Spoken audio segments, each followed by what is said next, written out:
அனைவருக்கும் வணக்கம்.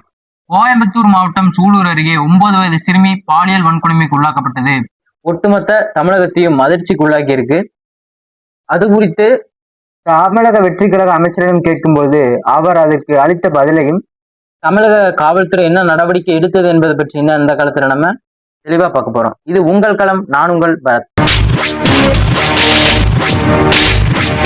வெல்வது வீழ்வது அது தனி, களத்தில் நின்று சளைக்காம விளையாடுறது அது தனி.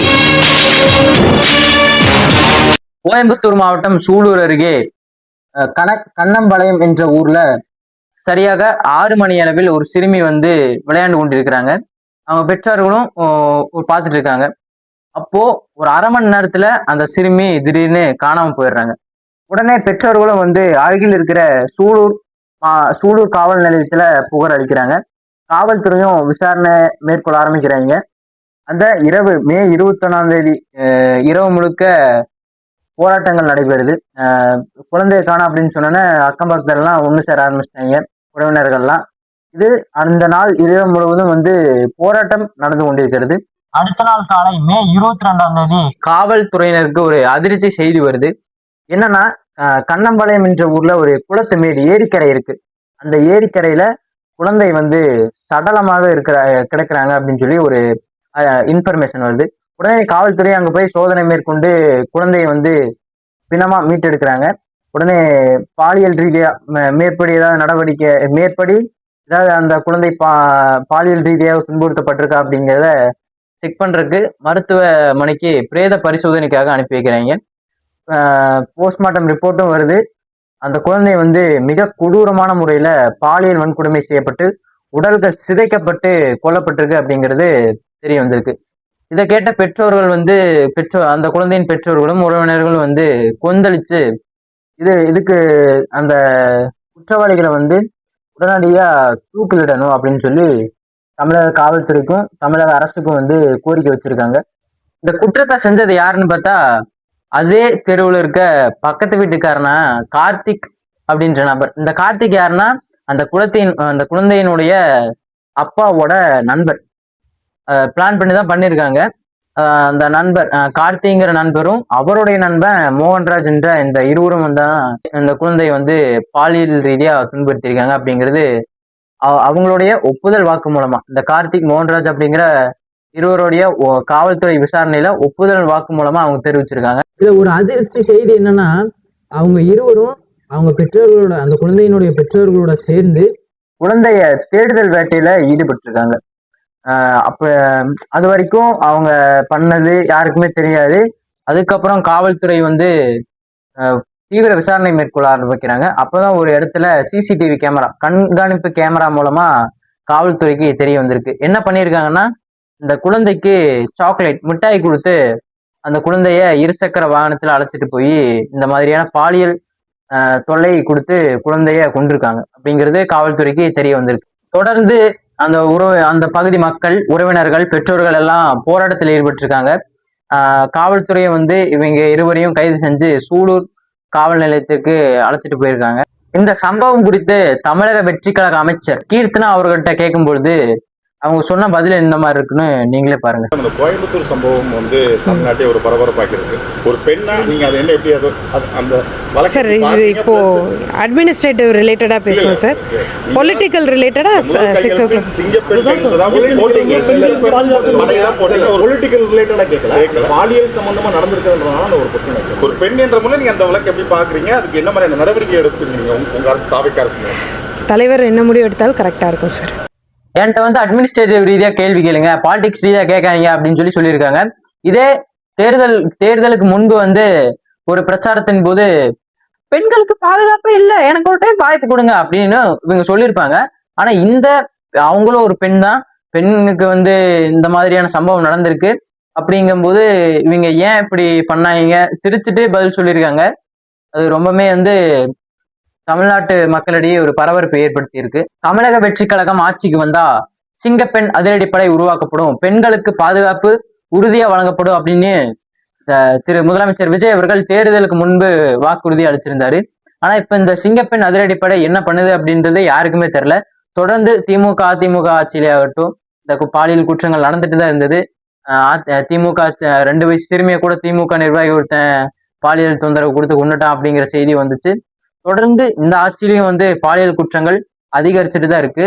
நம்ம அவங்கள குறை சொல்றோம், இவங்கள சொல்றோம், அவங்கள இப்படி பேசுறோம், இவங்கள இப்படி பேசுறோம், இதுக்கு அவங்க தான் காரணம், இவங்க தான் காரணம் அப்படிங்கிறத தாண்டி இந்த சமூகம் வந்து ஒரு சீர்கேடான சமூகம். இந்த சமூகம் முதல் வந்து சரியில்லை. எப்பேற்பட்ட சமூகத்துல வாழ்றோம்னா, நான்லாம் ஒரு கிளிப்ஸ் போடுறேன் பாருங்க. அது என்ன சொல்லியிருக்கான்னா, மிட்டாய்க்கு ஆசைப்பட்டு போனா அதுக்கு நாங்களா பொறுப்பு அப்படிங்கிற மாதிரி அவன் சொல்லியிருக்கான். ஏன்டா டேய், உங்க வீட்டுல ஒரு குழந்தை இருந்து அந்த குழந்தைக்கு இப்படி நடந்திருந்தா நீ இப்படிதான் பேசுவியா, இல்ல இன்னமே இப்படிதான் முட்டு கொடுப்பியா? அப்படி இன்னமே அப்படிதான் முட்டு கொடுப்பனா நீ உயிரோடயே இருக்க தேவையில்லை, பூச்சி மருந்து குடிச்சு செத்துரு, நீ உசுரோடு இருக்கவே தேவை கிடையாது. ஒரு பெண் 9 வயசு சிறுமி பாலியல் தொந்தரவு கொடுத்து உடல் சிதைக்கப்பட்டு கொல்லப்பட்டிருக்காங்க. அது கூட அந்த எண்ணமே இல்லாம அப்பவும் நம்ம இதுதான் முக்கியம், நம்ம கட்சி தான் முக்கியம், நம்ம தலைவருக்கு எப்படி முட்டு கொடுக்கணும்னு நினைக்கிற பத்தியா? எல்லாம் என்ன கெட்ட வார்த்தை சொல்லி பேசுறேன்னு எனக்கு தெரியல. இதுக்கு முழுக்க முழுக்க காரணம் மது, போதை மட்டும்தான். நாங்க வந்தா போதை ஒழிப்போம் அப்படின்னு சொல்லியிருந்தாரு. இன்னும் எதுவுமே ஒழிச்ச மாதிரியும் தெரியல. மதுவிலக்குத்துறை அமைச்சர் விக்னேஷ் அவர் என்ன சொல்லியிருக்காருன்னா, நாங்க டாஸ்மாக் ஒழிச்சுட்டா கஞ்சா உள்ள வரும், நிறைய பொருட்கள் போதை பொருட்கள் உள்ள வந்துடும், ஆனா டாஸ்மாக் உடனே தான் மூட முடியாது, கொஞ்சம் கொஞ்சமா தான் மூடுவோம் அப்படின்னு சொல்லியிருக்காரு. ஆனா இந்த மாதிரி நீங்க டாஸ்மாக் மூடுறக்குள்ள இந்த மாதிரி எத்தனை சம்பவங்கள் நீ தமிழ்நாட்டில் நடக்க போகுதுன்னு அப்படி எனக்கு தெரியல. அப்படி நடந்தா நீங்க வந்து அதுக்கு பொறுப்பேற்றுக்குவீங்களா அப்படிங்கிறத நீங்க ஒரு அறிக்கையை விட்டீங்கன்னா நல்லா இருக்கும். இதைத் தொடர்ந்து திருச்சியிலையும் செவிலியர் ஒருவர் வந்து மருத்துவமனையில மர்மமான முறையில இறந்து போயிருக்காங்க. செவிலியர்கள் எல்லாம் போராட்டம் பண்ணிட்டு இருக்காங்க. அதுக்கும் இன்னும் எந்த விதமான அறிக்கையும் நம்ம தமிழக அரசிட்ட இருந்து வரல.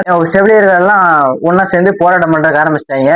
இன்னும் இந்த இடத்துல நம்ம ஒருத்தரை அறநிலைத்துறை அமைச்சர் ரமேஷ் அவர்களை மட்டும் நான் பாராட்டுறேன். ஏன்னா யாருமே களத்துக்கு வராத போது களத்துக்கு போய் என்ன பிரச்சனை அப்படின்றத கேட்டிருக்காரு. அந்த விதத்துல நான் அவரை பாராட்டலாம், எல்லாருமே பாராட்டலாம், தப்பு கிடையாது. தொடர்ந்து பெண்களுக்கு இந்த பாலியல் தொந்தரவு இருந்துட்டே தான் இருக்கு. 5 வயசு சிறுமியாகட்டும், 90 வயசு பாட்டி ஆகட்டும், எல்லாத்துக்குமே இந்த பாலியல் குற்றங்கள் வந்து நடந்துட்டே தான் இருக்கு. முழுக்க முழுக்க காரணம் இந்த மது போதை மட்டும்தான், வேற எந்த காரணமுமே கிடையாது. இந்த கோவை சிறுமி வழக்குல அந்த சிறுமியினுடைய பெற்றோர்கள் என்ன சொல்றாங்கன்னா, நாங்க புகார் கொடுத்த உடனே காவல்துறை நடவடிக்கை எடுத்திருந்தா இன்னைக்கு என்னோட பிள்ளையோட உயிர் வந்து உயிரோடு இருந்திருக்க வாய்ப்பு இருக்கு, அவங்க சரியான நடவடிக்கை எடுக்க அப்படின்னு சொல்றாங்க. காவல்துறை தரப்புல இருந்து நாங்க சரியான நடவடிக்கை எடுத்தோம் அப்படின்னு சொல்றாங்க. என்ன உண்மை அப்படின்றது நம்மளுக்கு தெரியாது. அதாவது இந்த பாலியல் குற்றங்கள் அப்படின்றது ஒரு 3 காரணங்களால தான் நடக்கப்படுது. ஒண்ணு மது, இன்னொன்னு நம்மளுடைய அலட்சியம், இன்னொன்னு வந்து சரியான பாதுகாப்பு இல்லை அப்படின்ற இந்த 3 காரணங்களால மட்டும்தான் தொடர்ந்து பாலியல் குற்றங்கள் அதிகமா நடந்துட்டு இருக்கு. சரியான பாதுகாப்புன்றது வந்து தமிழக அரசின் தரத்து கிடையாது, நம்மளும் பெற்றோர்களும் வந்து அலட்சியமா இருக்கோம். காவல்துறை தரப்புல இருந்தும் நம்ம புகார் கொடுத்த நடவடிக்கை எடுக்க மாட்டாங்க, அவங்களுக்கும் சரியான ஆதாரங்கள் எல்லாமே கிடைக்கணும். இதுல நம்ம தமிழக வெற்றி கழகத்தினுடைய வெற்றி வாரிஸ் என்ன மாதிரியான ஒரு விமர்சனம் பண்றாங்க அப்படின்னா, இந்த திமுக ஆட்சியில இதெல்லாம் நடக்கவே இல்லையா, கடந்த 5 வருஷமா திமுக ஆட்சியில இந்த பாலியல் குற்றங்கள் நடக்கவே இல்லையா, நாங்க ஆட்சிக்கு வந்து மட்டும்தான் நடக்குதா அப்படின்ற மாதிரி பேசி கருத்துக்களை தெரிவிச்சிட்டு இருக்கானுங்க சமூக வலைதளங்கள்ல. நான் ஒண்ணு சொல்றேன், திமுக சட்ட ஒழுங்கு சரியில்லை, திமுக ஆட்சியில சட்ட ஒழுங்கு சரியில்லை அப்படின்னு சொல்லிட்டுதான் மக்கள் எல்லாரும் ஓட்டு போட்டு உங்களை முதலமைச்சர் ஆக்கியிருக்காங்க. நீங்களும் இதே பதில சொன்னா, இதே மாதிரி பேசிட்டு இருந்தா மக்கள் எப்படி அடுத்த டைம் உங்களை நம்பி ஓட்டு போடுவாங்க? அப்ப நீங்க மாற்றுன்னு சொல்லி வந்தீங்க, என்ன மாற்று அப்படின்றத எனக்கு தெரியல. எந்த மாற்றமும் கிடையாது. ஒரு மாற்றம் வந்து 2026 பிறகு கிடைக்கும் நிறைய பேர் எதிர்பார்த்தாங்க, ஆனா எந்த மாற்றம் வந்து கிடைக்கல அப்படின்றது உண்மை. பெண்கள் வந்து எல்லாருமே நீங்க சமூக வலைதளங்கள்ல பாப்பீங்க, எல்லாருமே தாவைக்கா டிவிகேன்னு தான் போஸ்ட் போடுறதா இருக்கட்டும், எல்லாமே பண்றதா இருக்கட்டும், அவங்க பெண்கள் தான் முக்கியமா இந்த மாதிரியான இதை வந்து பண்ணுவாங்க. இந்த போஸ்ட் போடுறதா இருக்கட்டும், ரீல்ஸ் போடுறதா இருக்கட்டும், துண்டை போட்டு அந்த மாதிரி பண்ணிட்டு இருந்தாங்க. ஆனா இப்போ அவங்கெல்லாம் என்ன பதில் சொல்ல போறாங்கன்றதும் தெரியல. உங்களுக்கும் அந்த பெண்ணுக்கு நடந்தது உங்களுக்கு நடக்க கொஞ்ச நாள் ஆகாது. இதை விட முக்கியமான காரணம் என்னன்னா, இந்த இன்ஸ்டாகிராமு, யூடியூப் போன்ற சமூக வலைதளங்கள்ல இந்த இன்ஃப்ளூயன்சர்ஸ் இருக்காங்க பாத்தீங்களா, இந்த யூடியூப் சேனல் வச்சுட்டு டான்ஸ் ஆடுறதா இருக்கட்டும், இந்த மாதிரி பண்ணிட்டு இருப்பாங்கல்ல, அவங்கெல்லாம் தேர்தலுக்கு முன்னாடி டிவிகே துண்டை போட்டு டிவிகே அப்படின்னு தளபதி விஜயோட பாட்டை போட்டு சுத்திட்டு இருந்தாங்க. அப்போ நீங்க எல்லாம் அதுக்கு என்ன பதில் சொல்ல போறீங்க அப்படின்றதும் கேள்விக்குறி. ஏன்னா ஒரு பெண்ணுக்கு இப்படி நடக்கும்போது நீங்க வந்து பேசவும் முடியாது. ஏன்னா நீங்க அந்த ஆட்சிக்கு அந்த கட்சிக்கு சப்போர்ட் பண்ணி தான் நீங்க ரீல்ஸ் போட்டிருக்கீங்க. அப்ப இந்த பெண் விவகாரத்துல உங்களால எதுவுமே பேச முடியாது. நம்மளுக்கு ஒரு மனுஷன் ஞாபகத்துக்கு வரும், யாருன்னா நாம் தமிழர் கட்சியினுடைய தலைமை ஒருங்கிணைப்பாளர் அண்ணன் செந்தமன் சீமான் அவர்கள் தான். ஏன்னா என் பிள்ளையை தொட்டால் உன் நெஞ்சில் பாயும் தோட்டா அப்படின்னு சொன்னாரு. அப்பேற்பட்ட மனுஷனை இந்த சமூகம் வந்து தோக்கடிச்சிருச்சு. ஒரு நல்ல தலைவனுக்கு மதிப்பில்லை அப்படின்றது இந்த மக்கள் வந்து உறுதிப்படுத்திட்டாங்க. தொடர்ந்து இந்த ஆட்சியில என்ன நடக்க போகுது அப்படின்றதையும் நீங்க பொறுத்திருந்து பாருங்க. அண்ணன் சொல்லிட்டாரு, எந்த போராட்டமா இருந்தாலும் என்கிட்ட வந்துடாத அப்படின்னு சொல்லிட்டாரு. ஆனா நான் இந்த சிறுமி வழக்குல கோவையில அடுத்த நாளே வந்து போராடினது நாம் தமிழர் கட்சி மட்டும்தான். வேற எந்த கட்சியும் வந்து களத்துலலாம் இன்னும் போராடல. நாம் தமிழர் கட்சி மட்டும்தான் மகளிர் பாசறையிலிருந்து அந்த சிறுமி வழக்குக்கு நீதி கேட்டு போராட்டம் பண்ணியிருக்காங்க. 000 அப்படின்னு கிண்டல் பண்றதுக்கு நிறைய பேர் சிரித்திட்டு இருக்காங்க. அவங்களுக்குலாம் ஒன்று சொல்லிக்கிறேன், நாங்க வந்து மக்கள் மனசுல எப்பவோ வென்றுட்டோம். அதாவது நாங்க நடத்தின போராட்டங்கள் கூட நீங்க நடத்தல. அப்ப நீங்க ஒரு பிரஸ் மீட் கொடுக்கல, நீங்க தான் 0. ஒரு போராட்டம் பண்ணல, நீங்க தான் 0. ஒரு எதுவுமே பண்ணல. அப்ப நாங்க 0. நாங்க தோல்வி மட்டும்தான். வெற்றி தோல்வி இந்த அரசியல் ரீதியா அது மட்டும்தான். மற்றபடி நாங்க எப்பவுமே மக்கள் கூட துணை நிற்போம், மக்களுக்கு உதவி செய்வோம். உறவுகள், இதை பற்றி உங்களுடைய கருத்து என்னன்னு கமெண்ட்ல தெரிவிச்சிருங்க. நன்றி, வணக்கம். நானும் வருவேன், தனி ஒருவனாய் முன் படை